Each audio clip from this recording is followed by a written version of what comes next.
This is not a drill. What's the most resilient parasite? An idea. A single idea from the human mind can build cities.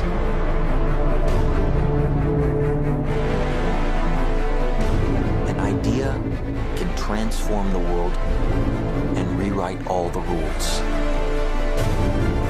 Which is why I have to steal it. He's hiding something, and we need to find out what that is. We gotta break out of here. Give him the kick!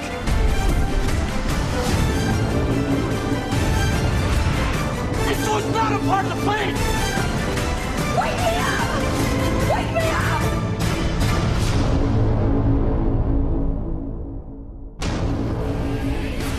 I know we have still not shattered that highest and hardest glass ceiling, but someday someone will, and hopefully sooner than we might think.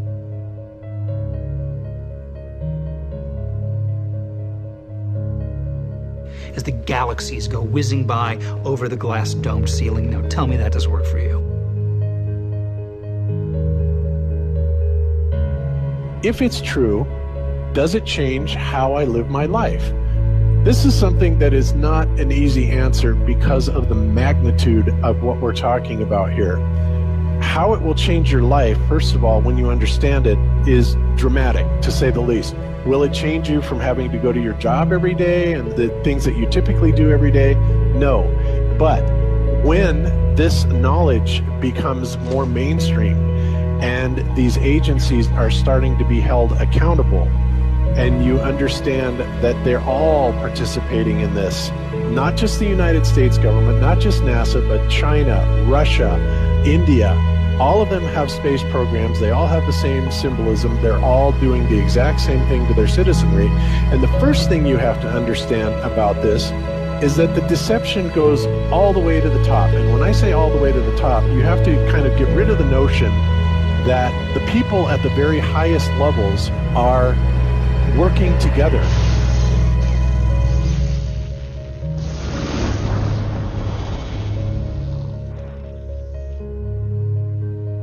Why would they do this? Why are they trying to hide the fact that we are on an infinite plane or on a flat earth rather than a ball? Well, if you isolate people into the idea that they're on a blue marble that's in the middle of a universe that is really insignificant, and there's thousands or millions and billions of other worlds and possibly other civilizations, that makes most people think that we are insignificant and that we did actually come about as some sort of an accident. Now, when people believe that, their minds are much more malleable into being given the idea that there is no God, there is no creator. And because of that, that also gives the controllers this fertile soil to build other deceptions on.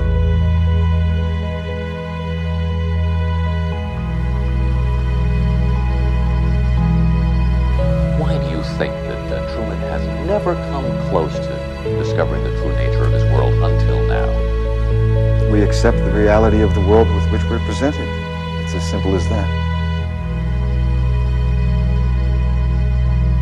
It's about total control, mental, physical, spiritual, every way, shape, and form possible.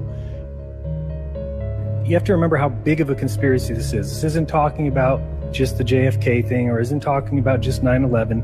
It's on an umbrella kind of system to where it is the biggest deception that there is. It actually exposes every other deception, and nothing else brings down the power of the elite because it really exposes education, science, the economy, television, museums, universities. Think of all the things that have been fooled. I feel worse for the people that are out there building satellites, the people that are out there actually working for these space agencies, the people out there teaching in schools as professors, because they would all come to the conclusion eventually, once this gets out, that they've all been contributing to the lie. Why do you believe what you believe? Prove it without using NASA or any other space agency.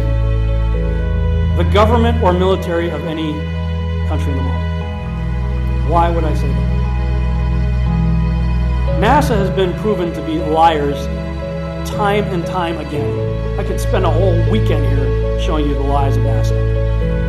How many of you believe your government is 100% honest and can be trustworthy? And how many of you know the military answers to their government? Okay, so if those three sources are all proven liars, why would you trust them? Fool me once, right? Shame on you. Fool me twice, shame on me. I say, continue to believe pathological liars and you're an idiot. But that's what we've all done. And so, I look at these stuff, we've all seen the textbooks, we've all seen the videos and movies and all these things, and there's so much of it. Do you know what the budget NASA has? You know how much they get? How much money they get? Have you seen the movie Gravity? Okay. That's made for about $100 million, give or take. And if you saw the movie Gravity, that was pretty impressive. I saw it on IMAX, big screen, like, wow. I mean, I felt like I was with Sandra Bullock flying around in space, freaking out myself. Okay, this is what they're able to do with $100 million. What are you able to do with tens of billions of dollars a year since the 60s? Now, in my opinion, we're being lied to not only about the shape of the Earth, we're being lied to about the very nature of reality itself. In 1954, Admiral Richard Byrd, a highly decorated naval officer, conducted an interview where he alluded to the idea that there may very well be land beyond the poles. Admiral Byrd, you've been to both the North Pole and the South Pole. Is there any unexplored land left on this Earth that might appeal to adventurous young Americans? Yes, there is. But strangely enough, there's left in the world today an area as big as the United States that's never been seen by a human being. And that's beyond the pole, on the other side of the South Pole, from Middle America. And I think it's quite astonishing that there should be an area as big as that unexplored. That's a tremendous So challenge. there's a lot of adventure left down at the bottom of the world. Admiral, do you hope to see that? We don't know. That's the big problem. We don't know where we are. Okay? That's what we're all trying to figure out here.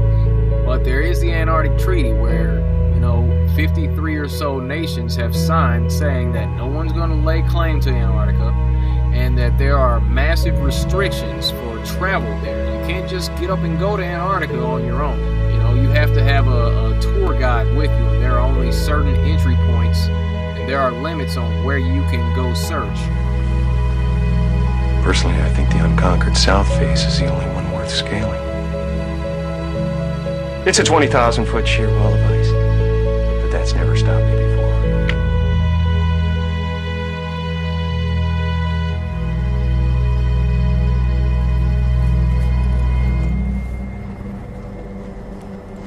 Welcome.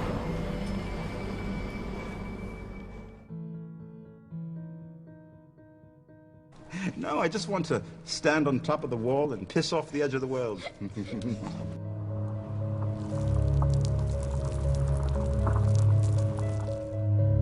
What difference does it make? What difference does it make? Yeah, that's their favorite line.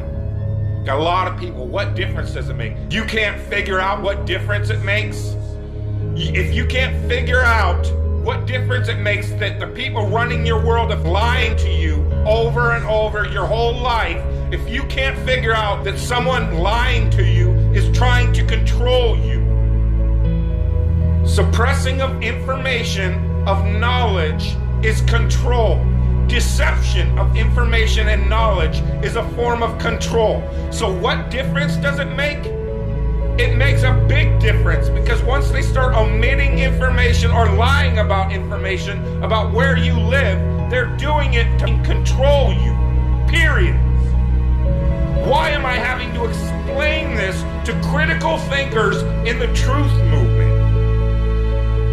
The way you control billions of people is to keep them divided and fighting each other.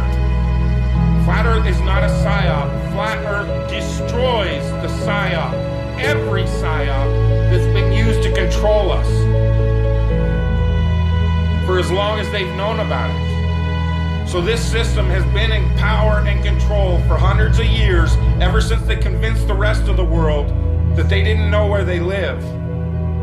It created this fantastical scenario to make people feel insignificant and to follow those that appear to know better. Why is the flat earth so important? Because it shows the deception. And if everybody would just come together and demand answers, they would be in checkmate. They would not know what to do.